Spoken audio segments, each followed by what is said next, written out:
Welcome to Let's Talk Possibility, episode 68 on the 25th of March, 2013.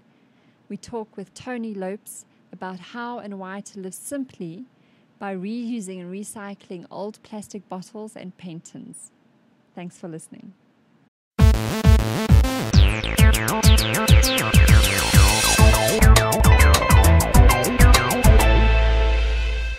Welcome to Let's Talk Possibility, where we explore ideas, challenge thinking, and inspire action. I'm Talana Simpson, and tonight I'm speaking with Tony Lopes. I didn't pronounce that right. How do you pronounce it again? Tony Lopes is Lopes, fine. that's it. Yes. Tony lives a very uncomplicated life and has some simple, low-tech, and sustainable ways of living to share with us tonight. Tony, what I wanted to share with everyone first is you haven't always lived such a simple life. Your life was much more complicated and similar to mine, I suppose, a couple of years ago. So tell us about your life before what I call the Einstein moment, and how it led to the way you live now. As a young kid, I always enjoyed tinkering with little gadgets and electronics. And I actually went on to study electrical engineering. And then I went out into industry and I did construction project management. And I got involved with management, a lot of management issues. I got involved with building of wastewater treatment plants, petrochemical plants, wastewater, have I mentioned wastewater treatment plants? Bottle recycling plants, gas treatment centers. And I did that for about 17 years. And I was getting tired, and then I came across what you call the Einstein quote, and I was reading a couple of books and seeing the harm that we were doing to the environment. And I just felt that there might be another way of channeling my energy into back into my engineering, which I really enjoyed. But I wanted something simpler, more low-tech. We do have a lot of high-tech. I mean, high-tech is good. As a result of high-tech, the viewers can listen to us and watch us through some incredible technology. But there's also the low-tech side, which we often ignore and which can be accessible to a lot of people. So just going to make, so what was that quote that Einstein said? It said, it is every person's obligation to put back into the earth at least what they took out. Because all we do is just continuously remove resources, minerals from the earth to produce more consumer products and to continue with the consumer frenzy, if I can use that term. No, you can. Yes. So that's led you now to, as you're saying, living a much more simple, low-tech kind of lifestyle. So it was about 4 years ago I decided I'm going to leave the company that I'm working for at the moment, and I'm going to just go into the unknown and explore simpler ways of growing food. That's one of my first passions. And then low-tech ways of heating water, cooking your food, and getting energy. So I decided to focus on that, and that's what I've been doing for the last 4 years. And it hasn't been easy because it's required a lot of deprogramming, changing paradigm shifts. It's changing the way I do things, and it's not so easy because you're quite used to a certain habit and way of life. Because we've got all the conveniences in this. I'm lucky to have access to all of them. Electricity is such a blessing. I see all those things as so wonderful. I appreciate all those things. But they come at a cost. The power being produced is, to some extent, messing up somebody else's backyard. Yeah. Which is actually our backyard, because we all live on the same earth. Correct. We're ultimately. Correct. We don't see the effects on it right now, but slowly, with long term, it will affect us. So I just feel a bit more responsible. And what can I do for myself? Gandhi did say, be the change you want to see in the world. And so it starts with me. It has to start with me. So what did you do first? What did you start first then in this journey to simplify your life and live low tech? the sun has always amazed me. It's such free energy. So I started with a solar oven, and I came across an old picture frame, and perhaps I can just show now. So yes, so cool. So an old picture frame. So for those of you that are listening in, Tony is just picking up literally a wooden picture frame that has glass in it. Glass, and then that he's placing it back on a yellow box. On a box that has got it's painted black on the inside. So it's black on the inside. And it's the sun's rays go inside and they stay trapped, just like when you leave your car in the sun. And in summer... So just while Tony's sitting down again, if anyone wants to see actual photographs of this, you can go to Tony's website if you're not able to see the visual of our podcast tonight. And the website is lowtech.co.za, and that has all photos and actually even just instructions of how to make some of the stuff. Sorry, so now that you're back yes. at the microphone. So during summer I can get temperatures of up to about 110 degrees, and in winter I get temperatures of about 80 degrees. But food starts cooking at 70 degrees. And the majority of the time, that's how I cook my food. It requires a bit of planning, putting it out, cooking for the day, and then I can have that meal the day after. And so there's a nice picture of it. We actually got some pumpkin I can see in. Yes, there's some pumpkin. So how it works is the sun is then reflected off the panel that you've got up. Correct. That looks like it's got... it's tin foil. Tin foil. Correct. Just tin foil, reflective, and it reflects into the box. Or if the sun is directly overhead, it goes directly into the box. Yeah. And so it's short waves entering, they turn into long waves, and they stay trapped. That's a bit of science behind it. It's the greenhouse effect. And over here, I've got the lid removed forward, so some heat escapes at the back. And over here, I'm drying excess tomatoes and peaches for later consumption. Sun-dried tomatoes. That's correct. But if you don't want to build, there are organizations, the Sun Stove organization, which sells these sun stoves, and they use recycled plastic. And the inside sheeting, they've got the reflective sheeting, they get from the lithographers. So they use a lot of recycled material they're reusing a lot of the waste material in making solar ovens. Because there was 2 points I thought that was interesting to talk about tonight, was the concept of recycling and reusing our waste. Yes. So the one, that's an example then of creating a...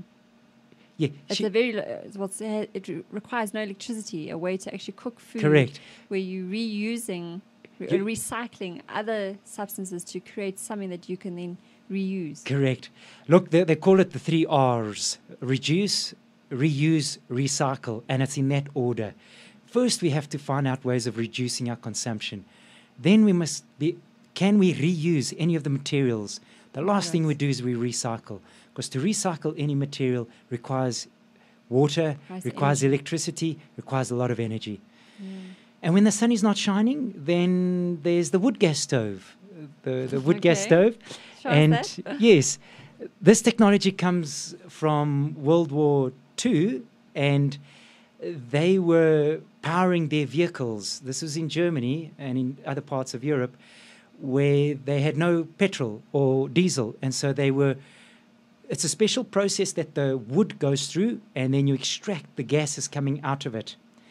And those gases go into the carburetor of the engine, and it will power the vehicle. But what we've got here is, this is a Milo tin, so this is another case of reusing. So let's hold it up a little bit higher there. So we're reusing this Milo tin, and it's got holes at the bottom, and then it's got holes on the top, and then you fill the inside of this little tin with any wood chip, which is very dry, and then you light it up with a fire lighter or a starter or a little bit of paraffin, and then this goes inside, in this case a re-coffee tin with some holes at the bottom. That goes on the inside. And then for the first 3 or 4 minutes it's normal combustion, but because we're stifling the oxygen as the air comes inside, the wood goes through a process called gasification. And then in that process, hydrogen, carbon monoxide, methane is extracted, and it looks like a little gas burner. It's a very efficient way of burning wood because there's a lot of fire or energy inherent in the smoke, and this is burning that smoke. And then you just put your tripod, your pot on, and you're able to cook your food. It's just a way of using far less wood. And you can see, at some cases, you'll see a light blue flame as well coming through the sides of the holes at the top. And that's me cooking some spinach there. So that's the wood gas stove. When the days are not shining and my solar oven isn't working. Yes. And then... Okay, so you started off in the way you cooked food. Yes. You used the sun in your solar oven and your wood gas. I've got to get all these terminologies. Yes. And that's how you cook foods. That's correct. That's how I cook my food. That's correct. A combination of both. And I also came across another design. It's a tsotso stove. It's directly translated from the Zimbabwean language. It means stick, or twig. Okay. And this stove was developed in the early 80s by the University of Zimbabwe. And basically, the same principle as the wood gas, but in this case, I've got a pipe, 150 mil, and there's a bit of ash falling. And I'm using an old 20-liter paint tin. And this unit goes on the inside of my 20-liter paint tin. There is some insulation. This is vermiculite and cement, which keeps the heat inside, and it makes it a very efficient burner as well. You use half the amount of wood. And they sold over 30,000 of these in the early 80s. But it was mostly the mine managers and the farm managers that bought these units because they had to supply the wood for free to the workers. So this is so they wanted the wood to last. And it paid back for itself quite quickly. And with this wood gas stove, with this tsotso, I got an old 100-liter reconditioned drum, inverted it, cut out a door, and made a little oven inside. And so I slide this tsotso stove underneath. The flame strikes the oven, and it also heats up the drum. Yeah. So it warms up the lounge area, which I've cordoned off with a curtain, and I'm able to cook food at the same time as well. So because it's making more use of the heat. Exactly. Said, not only cooking, but keeping you warm in the keeping winter. me warm and then cooking at the same time, because a lot of the heat in a fireplace gets wasted up the chimney. It gets just thrown out the chimney. And I've also done one of these at one of the squatter camps, Denver squatter camp, and I made the fireplace out of a 220-liter drum at Nomsa's place. Yes. So. And then what about the smoke? Because I see you've got like a kind of chimney then. Yes. In this particular case, I used an old 75-millimeter gutter, and the smoke just gets siphoned off. Oh. So she's able to cook inside her little shack. And keep warm. And keep warm, yes. That's correct. In summer, yes, she would prefer to cook outside because it does get very hot inside that shack. I'm sure, especially because in our sun in summer you don't need, but in winter, correct. You in winter, need some help. Yeah, it's better than the paraffin, maybe Look, she's saving paraffin. She saves money on paraffin. That's really what it's about. Using natural resources to cook your food and save money on paraffin. Have more disposable income. Yes.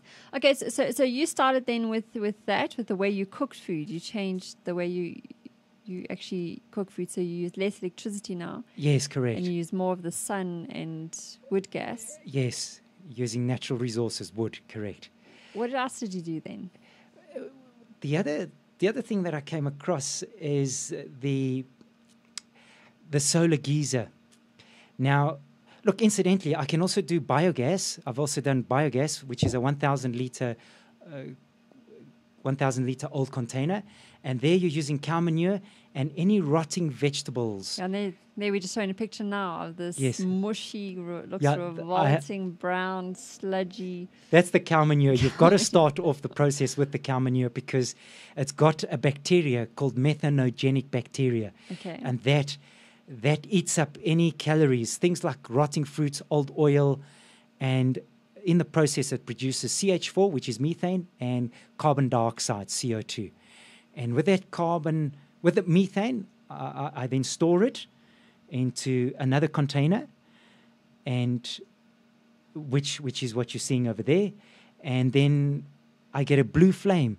I convert to a CADEC plate, and so I'm able to produce about 15 minutes of gas a day with this unit. Wow. Just by putting in small quantities of rotting fruits and old oil, any old oil from Sure. from So it's very much then we're talking about the 3 R's, consuming less. reducing, reusing, reusing and recycling. So yeah. part of your recycling, I suppose, is whatever you're not going to eat or cook with. Instead of throwing it away, you use it to create fuel to cook the next day's meal. And the byproduct of the digester is great fertilizer for the garden, because you've got to keep feeding it with water and rotting vegetables. And in that process, it converts it to this liquid manure, liquid fertilizer for the garden as well. So it completes that cycle.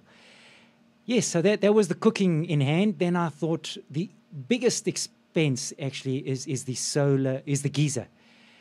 A geyser to have warm water. The geyser uses up to about 40 to 50% of your energy in a house, your electricity bill. A friend of mine, she came across this guy in Brazil that had designed a Coke bottle geyser. It uses Coke bottles, or you can use any transparent plastic bottle, and the old Tetra Paks. So it can be liquid fruit series or milk cartons, and you cut off the top where the cap is, you clean it out, and then you fold it into a certain shape which resembles an arrow. And then you paint this black. Incidentally, these Tetra Paks are very difficult to recycle because it's got 70 to 75% carton. Mm-hmm. It's got about 20% plastic, and the remaining is aluminium. When I picked up these at the recycling company in the south of Joburg, they said that they collect them, they truck them down to Durban, and then they ship them to India. So it's very... What are they doing with them in India? Do you know? They probably got processes to recycle it. But separate it all. To separate it, or I'm not exactly sure. I haven't investigated that, but it does take a journey. These Tetra Paks are very resource intensive, and so this is a wonderful way of reusing this product. So anyway, you basically in this shape, then you've cut out the bottom of the bottle, the clear plastic bottle, and you slide this underneath. And what we're creating here is something similar to our solar oven that I spoke to earlier on. And I'm actually just going to get up now and show you on the... Hold on now. Ooh, show everyone. Yes. So you take each individual bottle and you compile this unit, and it's sliding over some irrigation pipe. So the irrigation pipe's on the inside. And what is happening, the sun's rays, the same like the solar oven, enters the clear plastic. It strikes the black of the carton, and then it releases these long waves, and it gets hot inside the bottle. That heat is not easily blown away because it's protected by the bottle. The pipe gets hot, there's water inside the pipe, and then hot wants to rise, so the hot water starts to rise, and it comes out at that top pipe, and the cold water sinks, goes through to the bottom, and hot rises. So it thermosiphons. It's a physics principle called thermosiphoning without a need for a pump, as long as your container is above the array. Now in this case, I've got a 20-litre bucket, and the hot would connect at the top, the pipe there, and the bottom for the cold water would be connected to this pipe, and it would just thermosiphon. And this unit would heat up this 20-litre bucket, and to heat up, get hotter, it's advisable to wrap a blanket around it to hold the heat in. So I did one of these installations, but with 25 columns. And Wow. 25 columns, yes. And I was 25 columns of how many? of Coke five bottles? of five. So if Five you bottles per column. that's correct. Okay. So it's 5 times 25, and Is this that's the the unit that I had there for 2 years installed At at my your place. And in summer I was getting temperatures up to about 45 degrees, and in winter I was getting temperatures of about 37, 38. And if it wasn't hot enough, then I have an element which kicks in, and it's only on for a short while because the Coke bottle geyser has done most of the work of bringing it from 10 degrees up to 35, 36 degrees. And it's a combination of these technologies. And I've done a couple of installations at some schools, at some at the Scotty camp with NOMSA. I've shown some apprentices at some community gardens, the Coke bottle geyser, and people seem to be happy with it. I think it's phenomenal. I mean, that's I think how I met you, and you were telling me what you're doing about plastic bottle, and it really just got me thinking. We consume so many soft drinks and even just milk cartons. As you're saying in these, what do you call them again? Yeah, milk cartons, Tetra Paks. Tetra The Paks. Tetra Paks. The Tetra Paks. There's so much of this that we just we drink the liquid and we throw it away, and yet here's a way. And even in just that, I started thinking about all the other uses of a plastic bottle, and we were talking about some drip irrigation. Yes, correct. So if you want to, I know you've also now moved into growing your own food. Growing food. But you don't call it food; you call it food. Vitamin. The vitamin crops, because food consists of your carbohydrates, your calories, which is your wheat, and that you need a lot of big fields and the processing of those grains, the mealies, the sorghum, the amaranth. So, but the vitamin crops are your tomatoes, your carrots, your red peppers, your beetroots. Those are your cabbage. Cabbage. That's right. Spinach. Correct. And in fact, I don't grow much of those. They are there, but I'm now eating a lot more weeds, the so-called weeds, the blackjacks, the amaranth, which the local term is maroch, sweet potato leaves, the leaves, not the potatoes, the pumpkin leaves, not the pumpkins, the actual leaves. Wow. There's some research done by the Medical Research Council how it's far more nutritious than cabbage and spinach. But again, it requires a paradigm shift. Yeah, because we just think, you only eat the pumpkin, cut off the leaves or... Yeah, and I've learned so much of that from the traditional cultures, whether working with the people in the gardens, whether they're from Limpopo or from Natal. They've all got their different cultures, but that's where I've learned most of my stuff. So you're saying that the blackjack is the leaf, because I know the actual seeds are a nuisance. No, they're a nuisance. They catch on to all your clothes. And they just want to spread and grow. But we pull them all out and think they're a nuisance, but we can cook those leaves, and you can even dry them if there's too much, and keep them for winter. And again, I learned this from some of the cultures. And that's dried leaves. All I need to do of blackjack, all I need to do is put this in hot water, cook it a bit. Hold it a bit higher. Yeah. Yes, just there's dried leaves of blackjack. And in the other plastic bag, I've got the amaranth, which is the maroch, also dried leaves. So how do you use them then? So obviously you harvest them because you grow them in your garden. You dry them through maybe. Yeah, right? I just use a shade clothing out of the sun so that they can preserve their nutrients, because the sun does upset or harm some of their nutritional value. And then to use them, is it just boiling them? That's it, boiling them. Maybe you're going to put in some tomatoes, some onions to mix up with it. What do they taste like? It takes a bit of getting used to, but it's that change that I spoke about earlier on. It just requires a mind shift, a change. And I don't really, in my case, although I'm Portuguese, I should, what do they say? You live to eat, not eat to live. I really eat, You eat to live. I eat to live. For the energy of it. Not the energy, and when you eat food very simply, there's amazing flavors that come out of it. I like the simplicity of eating food, yes.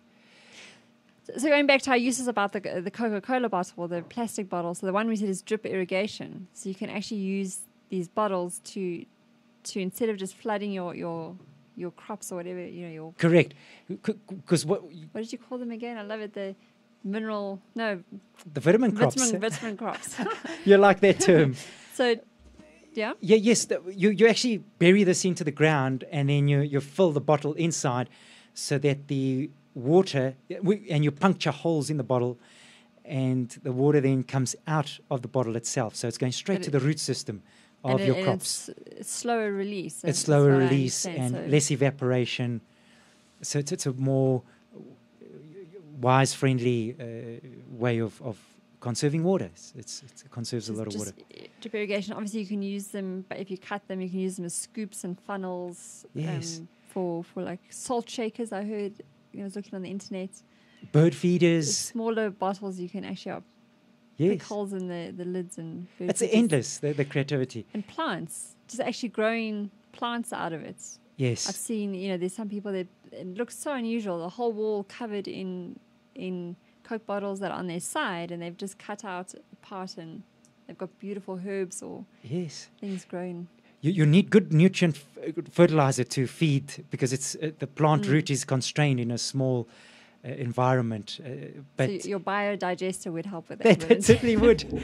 And you can also make lights. There's a guy in the Philippines that rolled out a whole lot of these. He fills it with water with some chlorine or jig, the bleach, so that no algae grows. And I've actually done an installation at one of the Scotta Camps shacks. Some pictures being shown now. I mean, it was totally dark. And so maybe people don't know about it. So what it is you cut a small hole in the roof, and you place half the bottle inside, and the other half is outside, so it actually gets the sunlight. And then through the water, it's reflected and refracted, and it enters into the room. And it spreads the light quite it evenly. Looks like, if you see it looks like a light bulb. I mean, it's it's very bright. It's bright. Look, it's enough. It's enough to read and to see where your clothes are and where your books are, whatever they need to find. Because you hear a lot in these squatter camps and rural areas and that where they don't have electricity, that they can't study. Like the children, that they find it difficult to study, at night because there is no lights. Well, look, this only works during the day. This only works during the day. Yes, it needs the sun, yes. But even so, suppose being inside. Inside, look, there are people looking at the photovoltaic options, and you've got these little mechanisms which work on gravity. So you've got a weight, and then as it falls down, it turns a little gear, and in turn turns a little generator, and it's enough to power a little LED light or two. But there's some people doing research on that and looking for some big sponsors, some funding to continue that rollout. So there's many ways we can reuse our waste. Well, yeah, that's what I'm focusing on. Some examples using the plastic bottles. Correct. And obviously the best one I thought was the solar geyser. I think that's very... Yes, and that is that they actually rolled it out to about 6,000 homes, over 6,000 homes in Brazil.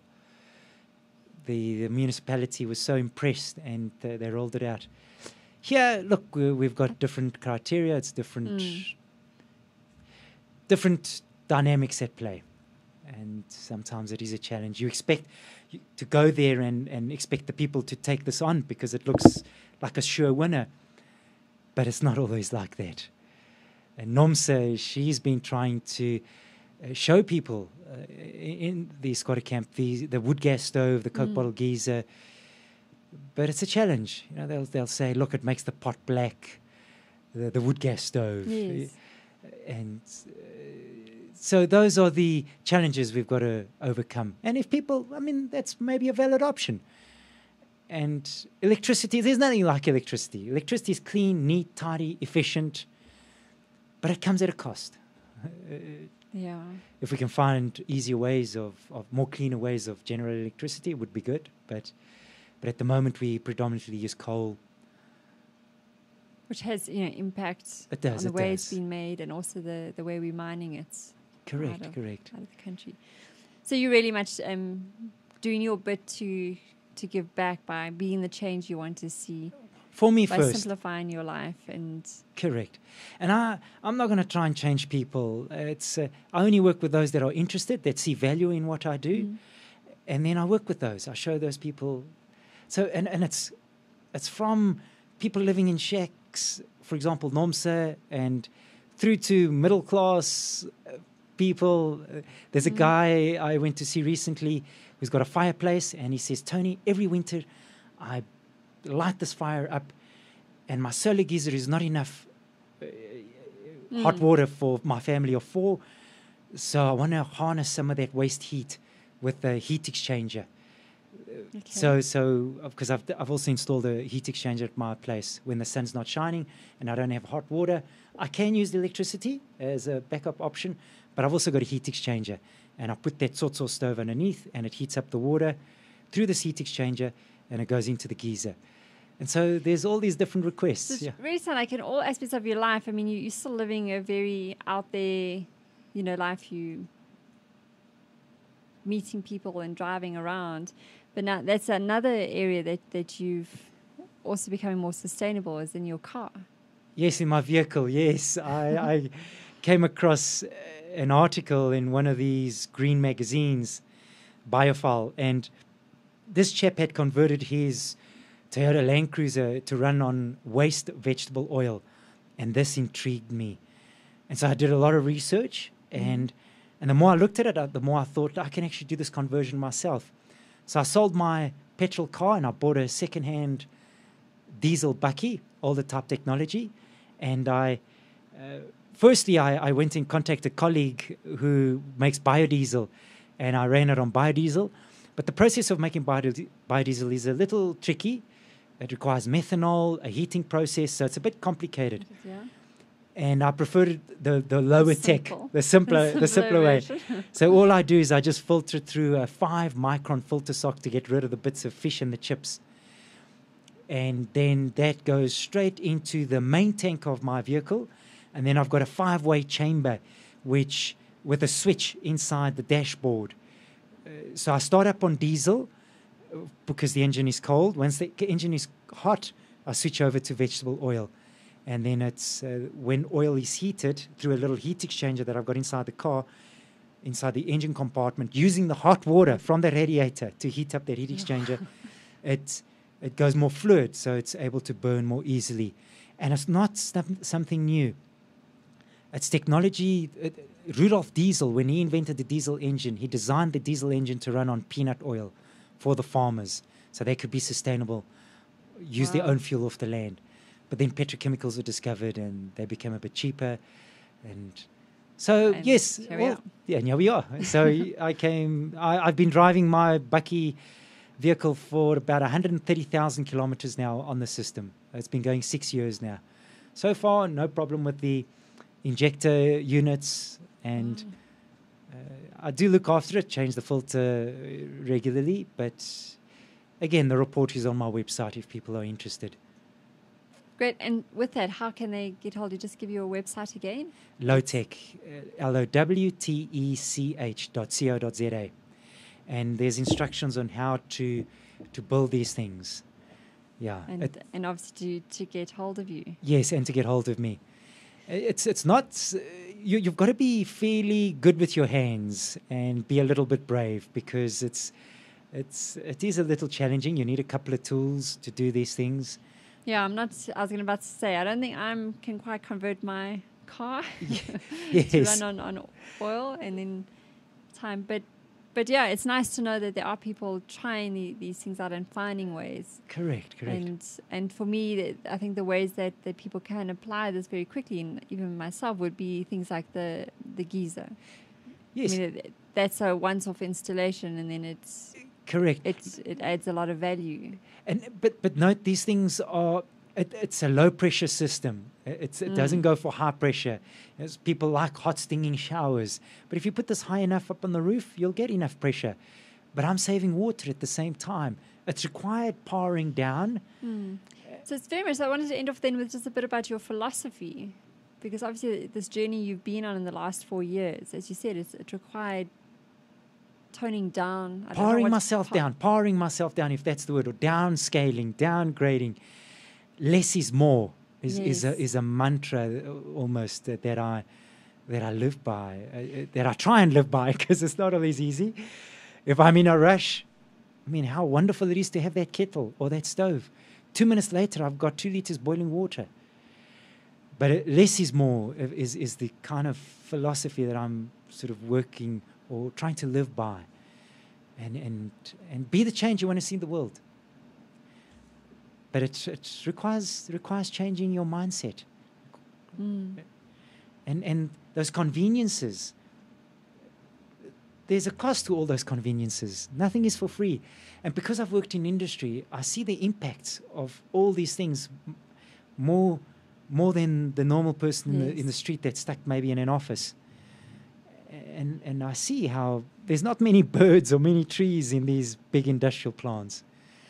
So they to some extent they do harm, but they also, again, we've got to be so grateful for those technologies, because we've got such wonderful technology at our disposal as well. So it's not. So yeah, and so part of that gratefulness is to understand that it comes at a cost. Absolutely. And perhaps then the cost you pay to live a lower tech, more simpler life is just in the planning. Yeah. So you need to just plan ahead a bit more, and that's maybe what it costs in terms of that. In time, and time. It requires a little bit more time. Time and energy. The time and energy. But you live a simpler life. You live more of a life of in the moment. Yes. Because there's a part of you that wants to rush. And you say, no, where am I going to? Let me just pick these blackjack leaves out of this skinny little stalk. A cabbage leaf, you pull one and it's a big leaf. Yeah. Whereas these leaves are small, but they're very nutrient dense. And collecting the sticks for the wood gas stove.